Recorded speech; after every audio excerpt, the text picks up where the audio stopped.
지난주 영상에서 JP 모건 스탠리를 포함한 유명 하우스뷰들은 모두 비중 축소를 말하고 있다고 얘기를 드렸었죠. 비록 중국의 정찰 풍선 문제와 놀라울 만한 고용 지표가 발표가 되면서 잠시 주춤은 하곤 있지만 지난주까지만 해도 증시가 굉장히 잘 올랐잖아요. 그런데 지금 다 하나같이 비중 축소를 하라고 얘기를 하고 있잖아요. 근데 또 증시는 잘 오른단 말이죠. 우리가 뭔가 중요한 걸 놓치고 있는 건 아닐까 하는 생각이 확 드는데요. 오늘도 아버지 모시고 궁금증 한번 풀어보도록 하겠습니다.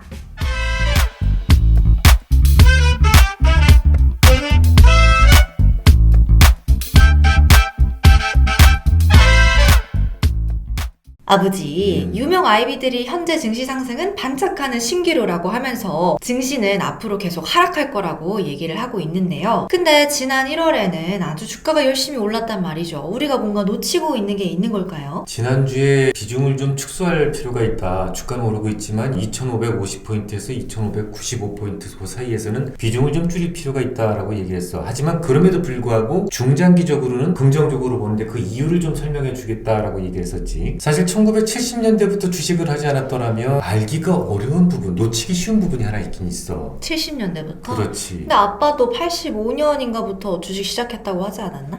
그렇긴 하지. 근데 아빠의 아빠, 그러니까 할아버지께서 주식을 하기 전에 공부부터 좀 하고 해라 라고 이제 권고를 해주셨고, 그때 이벤트 스터디를 할 수 있는 게 그 앞전의 모습, 그러니까 1970, 80년대 모습을 주로 연구를 했었기 때문에 그때 모습에 대해서는 누구보다도 잘 알고 있다고 자부할 수 있지. 아빠가 1차 오일 시작과 2차 오일 시작의 모습이 좀 다르게 전개됐다라는 얘기 한 적 있었지? 1차 때는 주가가 조금 많이 하락을 했었고 2차 오일 쇼크 때는 주가가 그렇게 많이 내리지 않고 오히려 상승했었다는 모습을 보였다고 얘기를 했었죠. 근데 그 이유에 대해서는 그렇게 자세히 얘기를 해줄 적은 없었던 것 같아. 오늘 얘기가 아마 그것에 대한 답이 되지 않을까 하는 생각을 해. 우선 이수는 우라카미 군요의 주식시장 흐름 읽는 법, 그 책을 읽어본 적 있지? 그거를 읽어봤다기보다는 아빠 책을 공부를 하면서 이제 찾아볼 게 있어서 이제 훑어본 정도로 봤었죠. 훑어서. 그래서 책에서는 증시를 4개의 단계로 구분하고 있다는 것점은 알고 있지? 그거 얘기해 줄 수 있어? 간단하게 얘기를 해볼게요. 그러면 책에서는 증시를 금융장세, 실적장세, 역금융장세, 역실적장세 이렇게 4단계로 나눠서 설명을 하고 있는데요. 금융장세에서는 저금리 상황에서 주로 금융주 위주로 강세를 보이고 있는 시장을 얘기를 해요. 실적장세에서는 경기가 좋아지고 거의 모든 기업들이 실적이 좋아지면서 증시는 가파른 상승을 하는 시장을 의미를 하죠. 역금융장세에서는 모든 기업들이 고금리로 인해서 조금 부담을 느끼기 시작하는 단계고요. 역실적 장세에서는 결국은 침체에 빠져서 모든 기업들이 이익이 거의 쪼그라들고 시장이 가파르게 하락을 하는 단계죠. 그 부분만 다시 한번 얘기해줘. 역실적 장세는 어떻다고? 시장이? 가파르게 하락을 하는 그렇지, 단계다. 그게 중요해. 근데 이 부분은 제가 좀 자세하게 영상으로 10개나 올려놨잖아요. 좀 자세하게 알고 싶으신 분들은 그 부분을 참고하면 좋을 것 같아요. 요 위에 링크 걸어두겠습니다. 그런데 모든 종목들이 동시에 같이 움직이는 것은 아니야. 성장주와 가치주가 이 상승과 하락하는 시기가 조금씩 다르거든. 성장주와 가치주를 어떻게 정의하고 있지, 이수는? 말 그대로 성장하는 주식이 성장주고요. 이미 가파른 이익 성장의 단계를 끝을 내고 좀 안정적인 이익을 내고 있는 주식을 좀 가치주라고 표현을 하죠. 그 말이 맞아. 그 말이 맞는데 오늘은 조금 다르게 한번 접근해보자고. 오늘은 화폐 시간 가치를 좀 적용을 시켜서 성장주와 가치주를 좀 구분해보려고 해. 성장주는 이익이 멀리 있는 종목이야. 반면에 가치주는 이익이 지금 당장 나고 있는 종목이라고 볼 수가 있어. 예를 들어서 자동차를 팔면 자동차 값이 바로 회사로 들어오게 되지. 요건 가치주야. 하지만 요즘 가장 핫한 챗 GPT라고 들어봤지. 이것과 관련 있는 오픈 AI 지금 이익이 들어오고 있나? 거기에 이익은 지금 안 나고 아무래도 오픈소스이다 보니까 한 달에 한 300만 달러씩 적자가 나고 있다고 하더라고요. 그래. 물론 미국에서는 구독 모델로 수익을 좀 창출하겠다라고 하고 있지만 지금 당장은 어쨌든 모두 오픈소스이기 때문에 공짜란 말이야. 지금 당장은 많은 구독자를 모으는 데 중점을 두고 있기 때문에 회사가 이익이 나지 않아. 이런 걸 바로 성장주라고 정의를 하고 시작을 하자고. 자, 그럼 본론으로 한번 들어가 봐서 이수야, 화폐 시간 가치를 어떻게 정의한다고 했지? 그거를 이제 식으로 표현을 하면 현재 가치는 미래 가치 나누기 1 플러스 요거 수익률의 n제곱 이렇게 표현을 하죠. 지금 방금 말했던 오픈 AI 그 회사도 결국 미래 어느 특정 시점에서 돈이 들어오게 될 거 아니겠니? 들어올 돈이 모두 1억이라고 하자. 그리고 그 돈들이 2년 후에 들어온다라고 한번 가정해보자고. 2년 2년 뒤에 들어오는 돈을 1억 원이지만 그 1억 원을 1억 원으로 온전한 가치로 인정할 수 인정해 없죠. 줄 수는 없어. 화폐는 항상 시간 시간 가치가 가치라는 게 있으니까. 있으니까. 현재 금리가 10%라고 한번 해보자고. 그러면 1억 나누기 1 더하기 0.1에 제곱. 제곱이 되겠지. 이렇게 구하면 현재 가치가 구해지는 거야. 그럼 1억 원의 현재 가치, 2년 뒤에 받을 1억 원의 현재 가치는 얼마가 될까? 8,264만 원이 되는 거야. 이 말은 반대로 8,264만 원을 10%로 컴파운딩을 하면 2년은 얼마가 된다? 1억 원이 된다는 말로 바꿀 수가 있다고. 그러니까 결국은 현재 시점에서 8,264만 원은 미래 2년 후에 1억 원하고 동등한 가치다라고 볼 수 있는 거야. 문제는 작년 내내 금리가 무지막지하게 올랐잖아. 그렇게 되면 성장주, 미래에 어떤 이익이 있는 그런 종목들의 가치는 떨어질 수밖에 없다고. 그런 이유가 성장주들이 되게 금리에 민감하다고 그러잖아. 민감한 이유가 되는 거야. 당연히 성장주라고 할지라도 똑같이 움직이지는 않겠지. 미래에 들어올 현금이 조금 가깝게 있는 종목하고 멀리 있는 종목하고는 다르겠지. 멀면 멀리 있을수록 금리가 올라갈 때 더 많이 떨어질 수밖에 없다고. 가파르게. 이것만 알아도 몇 가지 비밀을 그냥 다 풀어버릴 수가 있는데, 그럼 우리 영국 얘기를 좀 해볼까? 이수야, 요즘 영국 증시가 좀 어때? 영국 증시 되게 좋죠. 너무 좋지. 역사적 신고가를 이미 넘어섰다고 해요. 근데 문제는 영국의 시장 전망이 그렇게 좋지 않다는 거죠. 선진국 중에서 경기 침체 확률이 한 90% 정도로 경기 전망이 현재 가장 나쁘다고 해요. 영국의 경제 성장률은 지난 2022년 3분기에 마이너스 0.3%를 기록을 했고, 지난해 4분기에도 마이너스 0.2%를 기록할 걸로 예상을 하고 있는데요. 뿐만 아니라 올해에도 적어도 3분기까지는 지난해 분기 대비 계속해서 마이너스 성장을 이어갈 걸로 예상을 하고 있어요. 실제로 IMF에서는 주요국 중에서 영국이 올해 유일하게 성장률이 후퇴하는 나라가 될 거라는 굉장히 어두운 전망을 내놨는데요. 그럼에도 불구하고 현재 영국 시장은 사상 최고치에 도달을 해 있는 상태인데, 이거 진짜 보통 사람들이라면 진짜 절대 이해가 안 가는 부분인 것 같아요. 그렇지. 좀 앞뒤가 좀 맞지가 않지. 이건 바로 가치주와 성장주로 이 비밀을 풀 수가 있어. 영국 시장은 금융주와 에너지 비중이 상당히 높지 가치주 비중이 높다는 거야. 보통 성장주 대비 가치주가 2배 이상 된다고 봐. 아까 가치주는 이익이 어디 있다고 그랬어?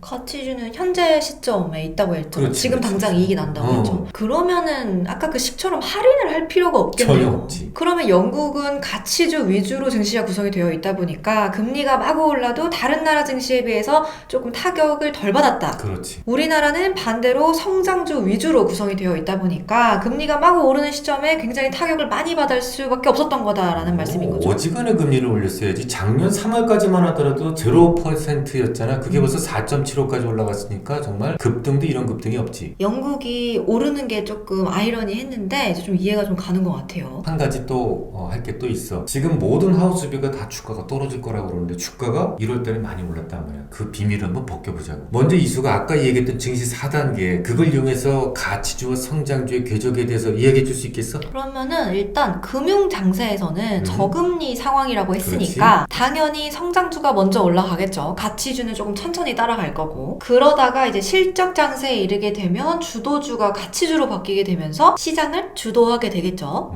그런데 이 세상은 가치주가 또 많다고. 그러니까 가치주가 주도하는 실적 장세 때 주가가 주로 오른다라고 사람들은 알고 있는 거야. 그리고 이제 역금융 장세에서는 높아진 금리로 인해서 성장주의 하락이 시작이 될 거예요. 하지만 금리의 타격을 덜 받는 가치주는 좀 덜 하락하겠죠. 그래서 역금융 장세 때는 주가가 비교적 덜 하락하는 것처럼 보이는 거예요. 하지만 역실적 장세 때는 좀 얘기가 달라지겠지? 그렇죠. 실적이 줄어들면서 가치주가 이제 제대로 하강을 하게 되고 전반적으로 증시가 크게 하락을 하게 되겠죠. 그러니까 간단하게 정리하자면 증시가 가장 역동적으로 오르는 시기가 언제다? 실적 장세. 그래. 그리고 증시가 가장 많이 빠지는 시기는 언제다? 역실적 장세. 그게 중요해. 일단 지금 이수가 체크해봤던 그 유명한 아이비들은 되게 아빠 나이보단 좀 젊지 않을까 싶어. 지금까지 이수가 말했던 그 이론은 1990년대 이후로 정말 거의 한 번도 틀리지 않고 계속 적중해왔던 그런 이론이거든. 그러니까 그 이후에 주식을 했던 사람들은 다 똑같은 얘기를 할 수밖에 없는 거야. 그들은 어떻게 생각을 할까? 작년 한 해 동안 금리가 아주 파파르게 상승을 했잖아. 그러면 그걸 뭐로 인식을 할까? 역금융 장세. 그렇지. 역금융 장세로 인식을 할 거라고. 그 다음에 뭐가 따라와? 역실적 장세. 그렇지. 왜? 금리 인상으로 기업들의 실적이 쪼그라들면서 역실적 장세가 조만간 올 것이다. 그러니까 이제 패닉장이 올 것이다. 이렇게 생각할 수밖에 없는 거라고. 그래가지고 지금 주가가 막 오르고 있는 거를 신기루라고 표현을 한 건가요? 그렇지. 하지만 지금은 물가가 빠른 속도로 상승하는 시기야. 그러면은 지금처럼 이례적으로 물가가 많이 오르고 있는 시기에는 그런 경기의 4개 원칙 같은 것들을 적용을 할 수 없다는 말씀을 하고 싶으신 거죠? 준용할 수 없어. 다른 게 너무 많이 다르거든. 간단하게 설명을 해줄게. 역실적 장세는 뭐라고? 실적이 줄어들면서 쪼그라들면서 성장주 가치주 할 것 없이 일제히 하락하는 시기를 역실적 장세라고 했어. 하지만 그것은 1970년대 80년대 상황을 모르니까 하는 얘기야. 물가가 급등하는 고도 물가 상승기에는 역실적 장세가 사라져버려. 일반적인 스테이지와 다른 게 뭐야? 물가가 빠른 속도로 상승한다라고 그랬지. 물가 상승기에는 실적이 오히려 좋게 포장되는 경우가 있는데, 그건 간단하게 예를 들어서 설명해 줄게. 원자재 100원에 가공비용 100원, 뭐 이윤 100원 합쳐서 300원에 라면을 팔고 있는 그런 회사가 있다라고 한번 해보자고. 그런데 다 더블로 올랐어. 원자재도 더블로 올랐고 인건비도 더블로 올랐어. 그렇다면 어떻게 팔아야 되겠어? 똑같이 600원에 그렇지, 600원에 팔아야 된단 말이지. 그러면 그 과정에서 매칭해서 매출도 2배로 오르고, 그리고 또 이익도 매칭해서 2배로 오를 수밖에 없어. 그렇게 되면 실적이 쪼그라들 줄 알았는데 물가 효과 때문에 쪼그라들지 않겠지. 그래서 역실적 장세가 사라지게 되는 거야. 아빠가 아까 오일 쇼크 얘기했었지. 그러면 오일 쇼크도 그걸로 설명을 할 수가 있겠네요. 그럼? 똑같은 오일 쇼크지만 1차랑 2차가 다르게 나타났었던 이유가 이제 설명이 될 것 같은데, 첫 번째 오일 쇼크 때는 물가 상승과 더불어서 금리를 급하게 올리니까 주가가 50% 정도 조정을 보였었던 거고, 두 번째 오일 쇼크 때도 물론 금리가 오르긴 했지만 이미 아주 많이 올라 있었잖아요. 그렇다 보니까 금리보다는 물가 상승으로 인한 매출 증가가 오히려 주가를 끌어올린다, 이 말인 거잖아요. 그렇지. 우리나라 증시에서는 삼성전자, 하이닉스 비중이 압도적이잖아.